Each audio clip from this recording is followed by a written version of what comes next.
Assalamualaikum warahmatullahi wabarakatuh.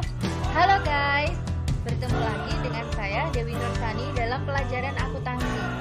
Sebelum memulai pelajaran hari ini, kita berdoa dulu yuk. Let's open our program by reciting basmalah together. Bismillahirrahmanirrahim. Semoga pelajaran hari ini berjalan dengan lancar ya. Simak video ini sampai akhir ya guys.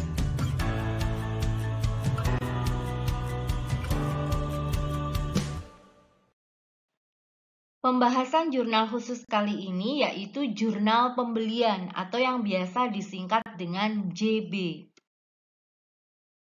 Jurnal pembelian adalah jurnal yang dibuat atau digunakan untuk mencatat semua transaksi pembelian secara kredit. Perlu digarisbawahi ya, pembelian secara kredit.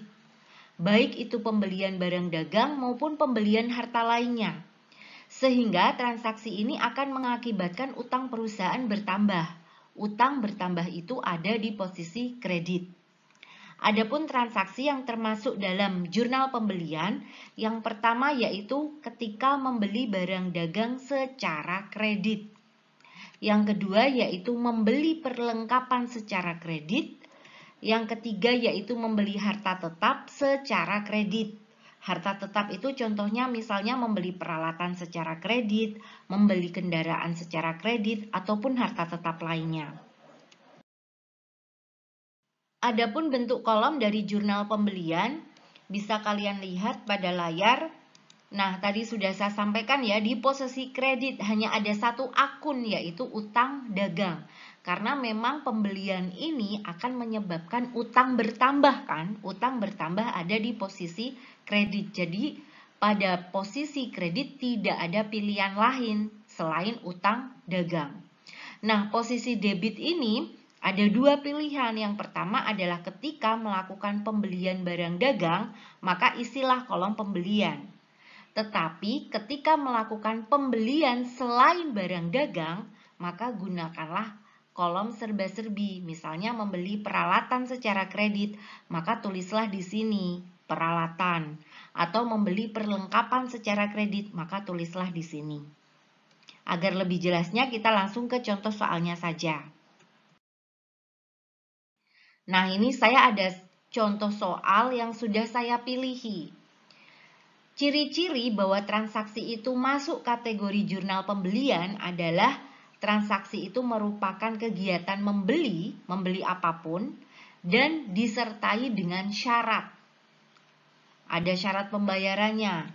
Nah, biasanya transaksi yang seperti ini ciri-cirinya itu masuk ke jurnal pembelian.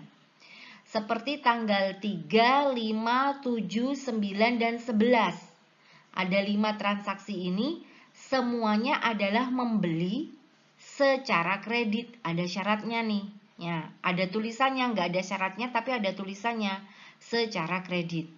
Nah, untuk transaksi tanggal 13, spesial tanggal 13 ini, coba kalian amati. Membeli kendaraan dari toko Honda seharga 20 juta, baru dibayar 5 juta.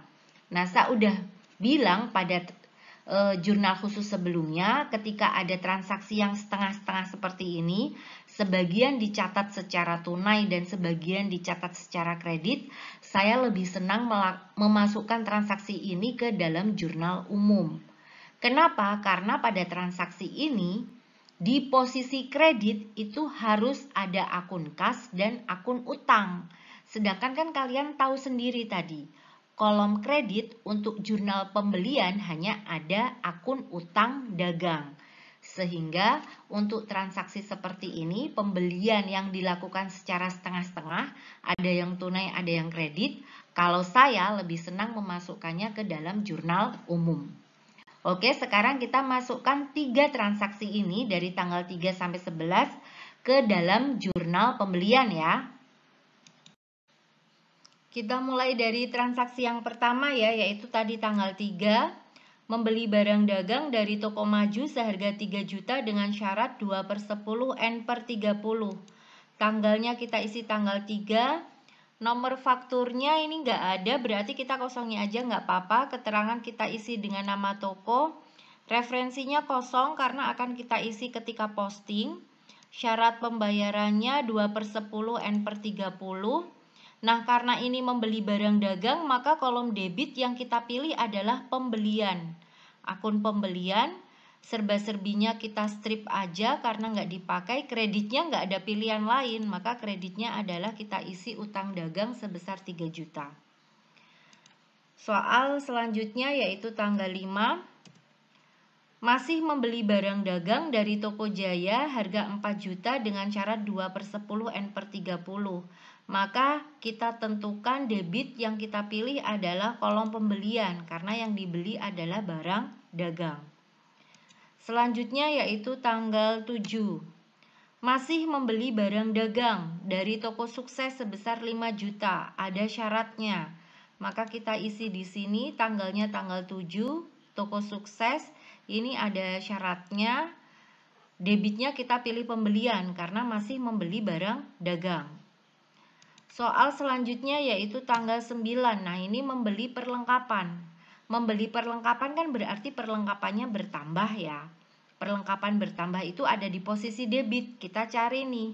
Karena tidak ada akun perlengkapan, maka kita tulis secara manual di kolom serba-serbi. Perlengkapan di akun ini kita tulis perlengkapan, angkanya sebesar 500.000. Kreditnya utang dagang. Jangan lupa tanggal dan keterangannya diisi.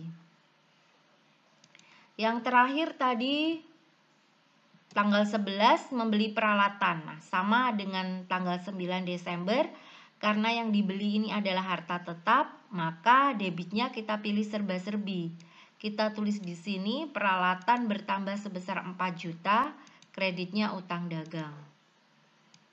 Tanggalnya kita isi, keterangannya kita isi. Nah, kalau sudah selesai, jangan lupa untuk dijumlahkan. Setelah menjumlahkan, kalau saya lebih suka untuk mengujinya, apakah debit dan kredit ini sama atau seimbang. Di posisi debit ada pembelian 12 juta ditambah dengan serba-serbi 4.500.000, hasilnya 16.500.000. Di posisi kredit hanya ada satu akun, yaitu utang dagang sebesar 16.500.000. Nah, sama antara posisi debit dan kredit. Biasanya kalau udah sama seperti ini, saya agak yakin kalau penyusunan jurnal pembelian ini benar. Seperti itu ya. Terima kasih yang sudah menyimak video ini sampai akhir. Jika ada pertanyaan tentang transaksi ini masuk ke jurnal yang mana, silakan dituliskan di kolom komentar. Let's close our program by reciting hamdalah together. Alhamdulillahirabbil alamin. Semoga pelajaran hari ini bermanfaat ya.